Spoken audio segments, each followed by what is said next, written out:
NYSBA News is supported by the New York Schools Insurance Reciprocal.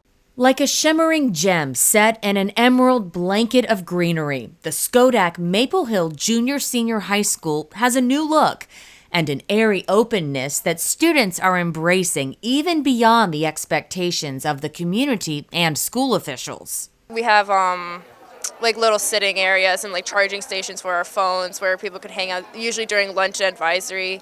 The atrium is usually the most popular spot.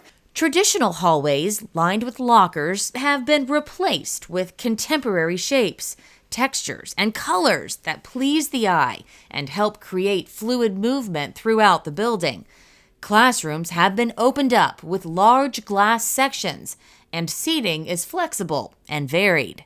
The rooms are some of them are bigger, and there's more opportunities to do different kinds of work, if you're doing science or something, or even if you're in math class, you can work together with other people.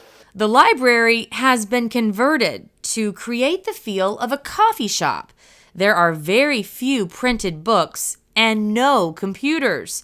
Students bring their own devices wherever they go. It's not just about reading and researching anymore. It's about informal learning opportunities as well, and sometimes just chilling out and resting in between classes. The goal of the project was to create collaborative learning spaces in line with 21st century teaching and learning techniques. We hope, buildings and good architecture will inspire curiosity, creativity, and I think this building does that. The spaces for collaboration and teamwork and problem solving, it's not an institutional building. It doesn't feel like the schools of old, and I think as a result our kids really value and appreciate coming in and having the space to really learn as 21st century learners should. Reporting for NYSBA News, I'm Casey Nicholson.